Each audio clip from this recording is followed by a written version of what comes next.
Bueno, para dar continuidad a la clase de lógica matemática, en específico el tema de lógica proposicional, es necesario haber realizado la lectura del texto Matemáticas Básicas, Lógica Matemática, que está disponible en PDF en el curso y que con antelación posiblemente muchos de ustedes lo tengan en físico. El concepto de la lógica matemática. La lógica matemática estudia la forma de razonamiento. Es la disciplina que trata de métodos de razonamiento. En un nivel elemental, la lógica proporciona reglas y técnicas para determinar si es o no válido un argumento dado. El razonamiento lógico se emplea en matemáticas para demostrar teoremas. Sin embargo, se usa en forma constante para realizar cualquier actividad de la vida. Dentro de la definición y las clases de proposiciones, una proposición o enunciado es una oración que puede ser falsa o verdadera, pero no ambas a la vez. Toda proposición consta de tres partes: un sujeto, un verbo y un complemento referido al verbo. La proposición es un elemento fundamental de la lógica matemática. Desde el sentido aristotélico, vimos que la composición o la estructura de la proposición está dada a partir de dos partes: un sujeto y un predicado. En esta nueva definición de proposición tenemos tres partes: un sujeto, un verbo y un complemento. Voy a mencionar algunas proposiciones que pueden ser válidas y no válidas. Esto dado a que algunos enunciados no son proposiciones. La razón es porque estos enunciados no cumplen las características de que sean proposiciones dada una estructura propositiva. Ejemplo: los ejemplos que aparecen en el texto. México se encuentra en Europa. Es una proposición válida. Hace referencia a un sujeto, México, y algo que se predica de ese sujeto, que se encuentra en Europa.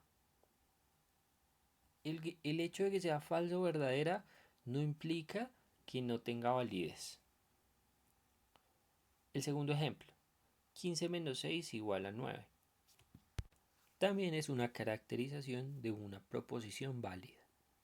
Estamos haciendo referencia a un sujeto, en este caso una diferencia de dos valores, y estamos dándole una caracterización o un enunciado de igualdad a cierto valor. El tercero: 2x menos 3 mayor que 7.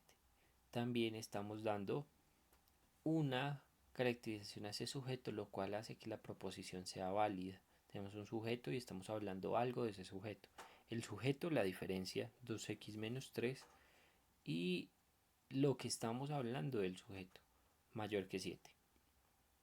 La siguiente: los precios de los teléfonos celulares bajarán a fin de año. Esta también podemos conceptualizarla como un ejemplo de proposición válida. Tenemos un sujeto, los precios de los teléfonos celulares, y un predicamento de ese sujeto. El siguiente: hola, ¿cómo estás?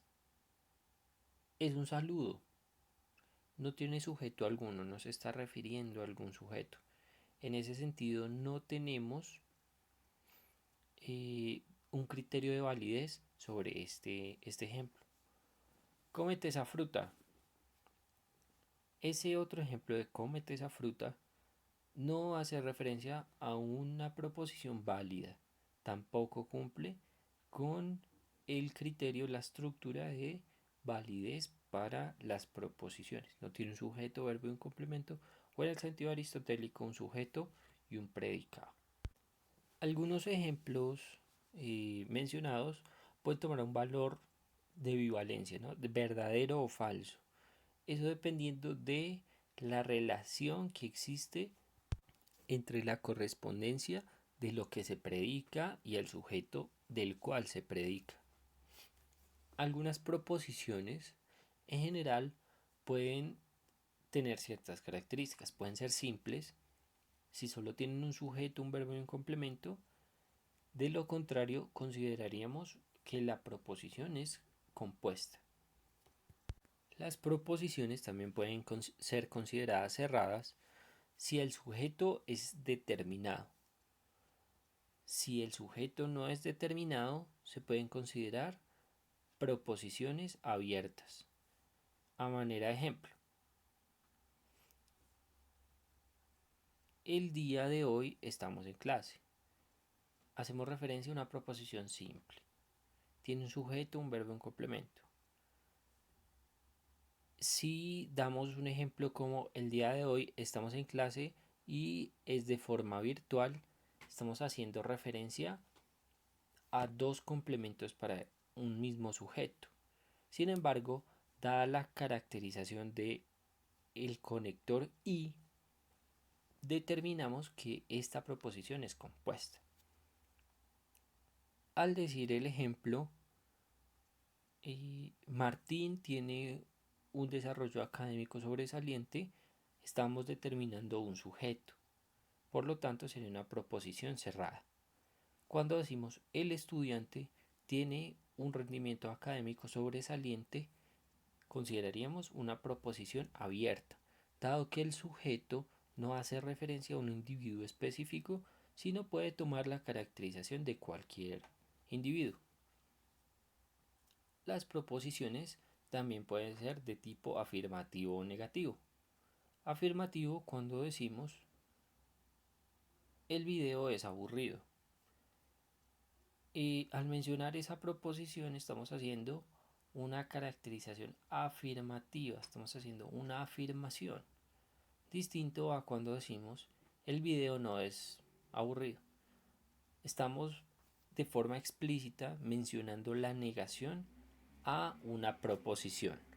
Cuando mencionamos también un criterio de veracidad o falsedad, hacemos referencia a la correspondencia o no a la realidad.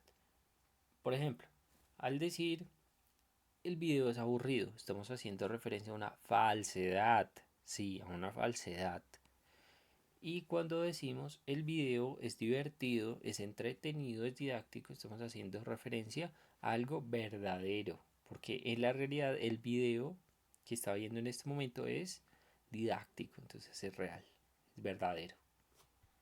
La clasificación de esas proposiciones también puede estar determinada de forma conjunta, ¿no? Entonces, los ejemplos que tenemos: H.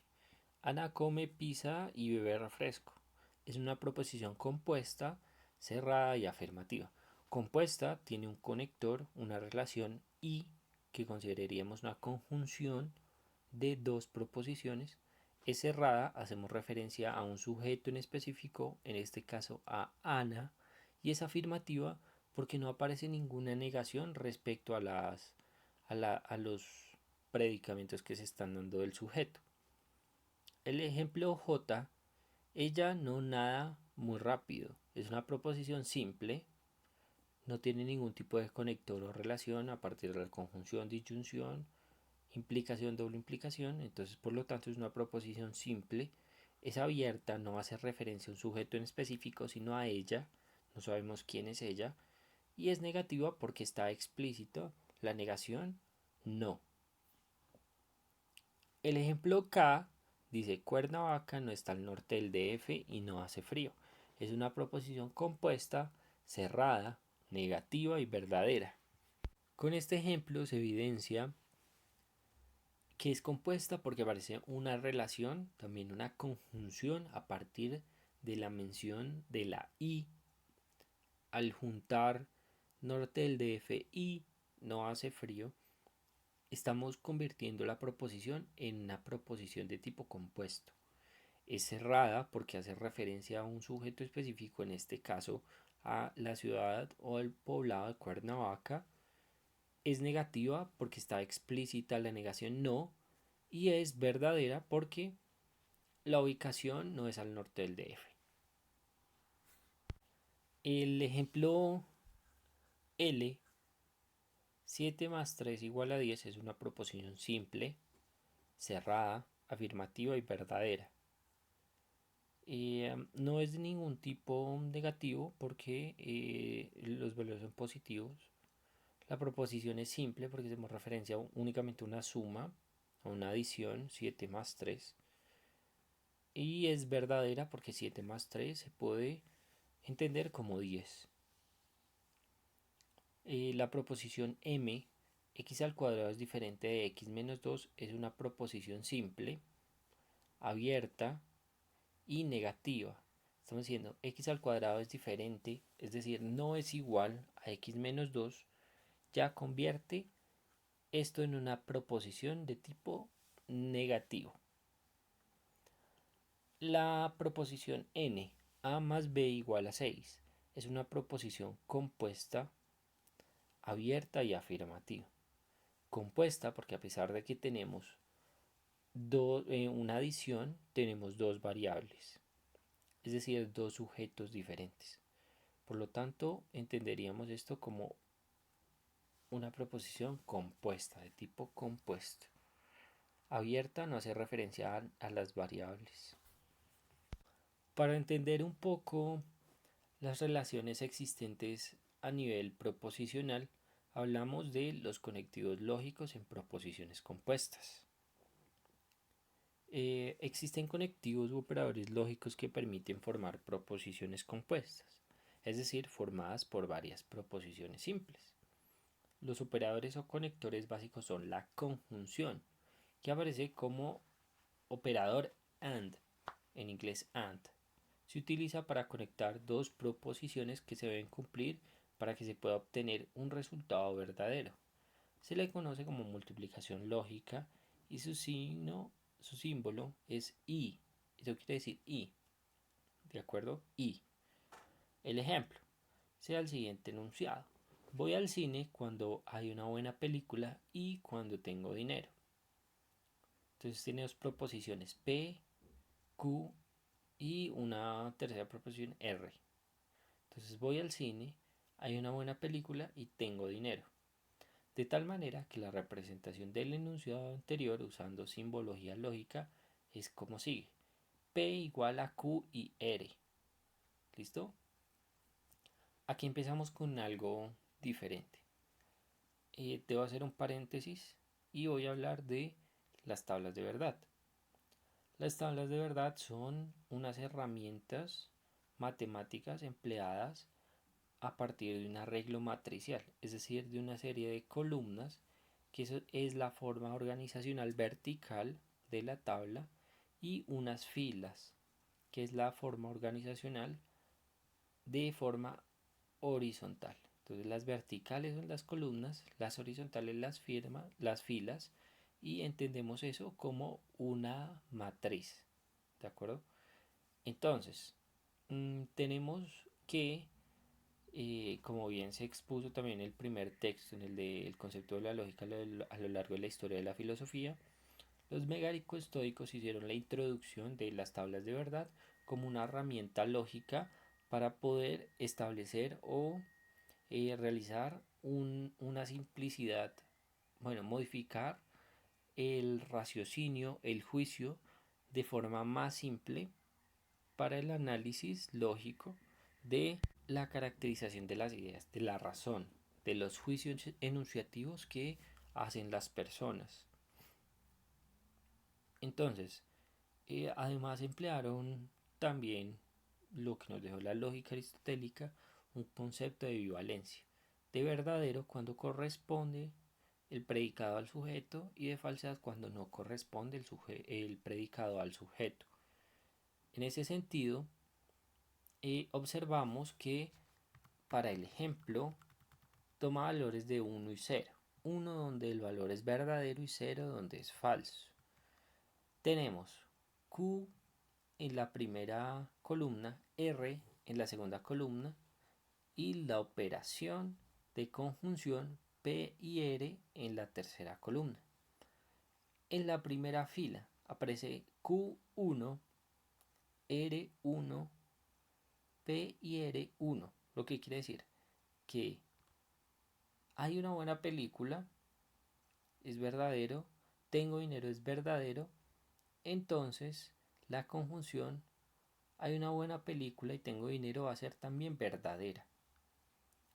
La estructuración de las tablas de verdad nos muestra que la conjunción, la conjunción de dos proposiciones, como lo van a ver en el texto independiente que está en el aula, el texto que dice operaciones lógicas básicas, la conjunción para una proposición A y B va a ser verdadera siempre y cuando los dos valores de verdad de las proposiciones sea verdadero. De lo contrario va a ser falso. Entonces pueden dirigirse a esa guía para observar la caracterización de las tablas de verdad. La segunda operación es la disyunción. En el texto de lógica matemática encontramos la disyunción con el operador OR, que quiere decir O. Con este operador se obtiene un resultado verdadero cuando alguna de las proposiciones es verdadera. Se conoce como suma lógica y su símbolo es, parece una B, quiere decir O.